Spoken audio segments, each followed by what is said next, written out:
Avez-vous déjà vécu ce moment où après une dispute, tout semble revenir au calme? Mais en réalité, ce n'est pas le calme, c'est le silence. Un silence lourd où les frustrations sont enfouies et les blessures ne sont pas véritablement guéries. Beaucoup de couples chrétiens se contentent de dire « je pardonne » au lieu de parler de la situation et les blessures restent présentes.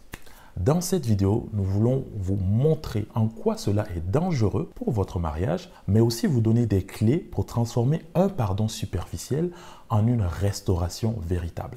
C'est parti!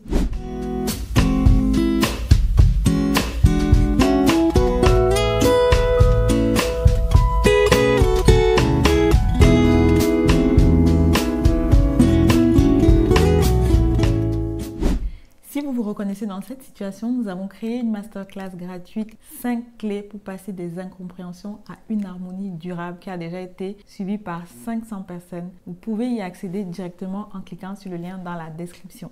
Entrons maintenant dans le vif du sujet. Après une dispute, beaucoup de couples ont l'impression qu'il suffit de dire pardon pour que la situation soit réglée et qu'on puisse passer à autre chose. Mais en réalité, comme il le disait au début, le silence qui suit en général ce genre de situation cache une bombe à retardement parce que les frustrations restent enfouies. Et juste, je vous donne l'exemple. Nous, au début de notre relation, quand on apprenait à se connaître, à fonctionner ensemble, je me souviens qu'il y a eu plusieurs fois où, en voulant être vraiment la chrétienne modèle, être la femme du Proverbe 31, j'étais là, il arrivait que Stéphane ait une attitude involontaire qui peut me frustrer.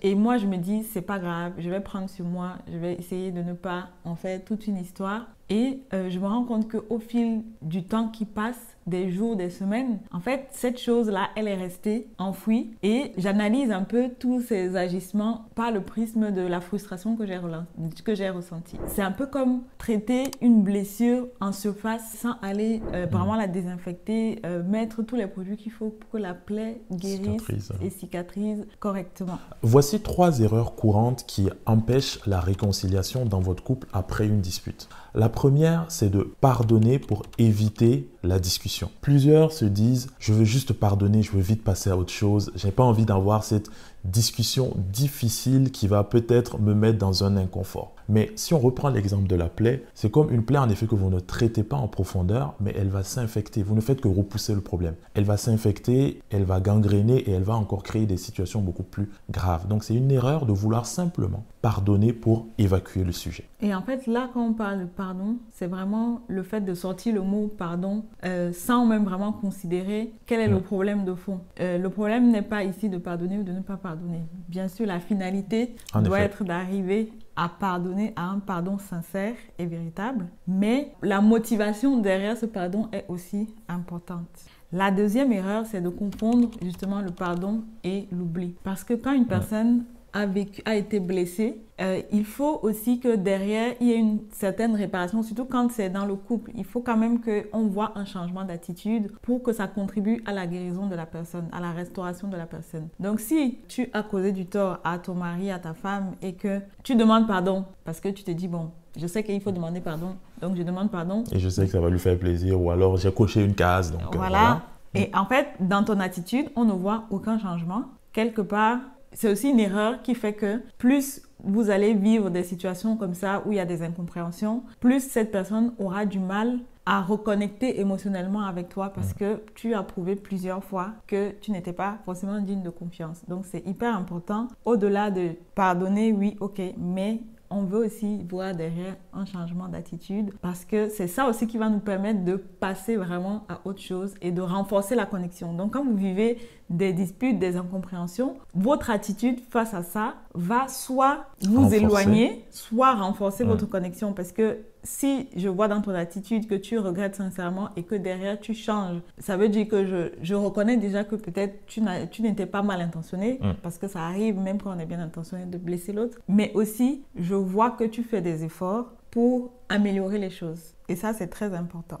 La troisième erreur, c'est d'utiliser la prière comme une excuse pour éviter d'avoir la discussion. Oui, prier, c'est bien, c'est essentiel. Vous pouvez prier pour que l'échange que vous allez avoir soit constructif, que vous puissiez vous exprimer, que l'autre puisse comprendre. Donc, vous pouvez prier pour préparer le moment, mais n'essayez pas juste de couvrir la situation par la prière en se disant je veux prier simplement pour que elle soit guérie sans, voilà, en se déresponsabilisant en fait quelque part. Donc, ne faites pas cette erreur. Oui, parce que finalement, votre mari, votre femme a une relation avec Dieu, mais là, il s'agit de la relation entre vous deux qu'il faut restaurer. Et ça ne peut passer que par le fait de faire la démarche de vous reconnecter émotionnellement. Parce qu'une dispute, une frustration va venir créer en fait une distance émotionnelle entre vous. Et le fait d'éviter ces moments d'échange, de reconnexion, va faire que cette distance, ce trou qui a été créé ne va pas être comblé. Donc, vous allez rester en fait avec cette distance entre vous. Et plus vous allez accumuler ce genre d'attitude, de comportement, plus la distance entre vous va s'agrandir. Et c'est assez subtil parce que le lien qui nous unit est invisible.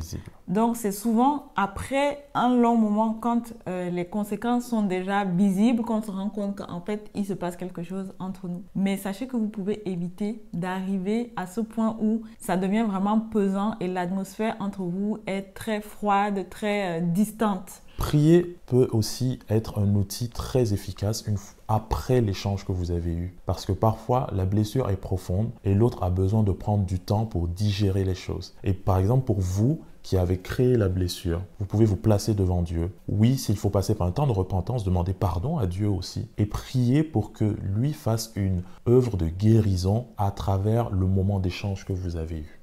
Si toi qui regardes cette vidéo, tu ressens qu'aujourd'hui, dans ton couple, il y a des frustrations qui ont été accumulées et il y a ce silence qui n'est pas une vraie paix en fait. Ce calme qui n'est pas une paix, mais juste comme si on a mis un couvert sur des situations qui causent du dommage à votre couple.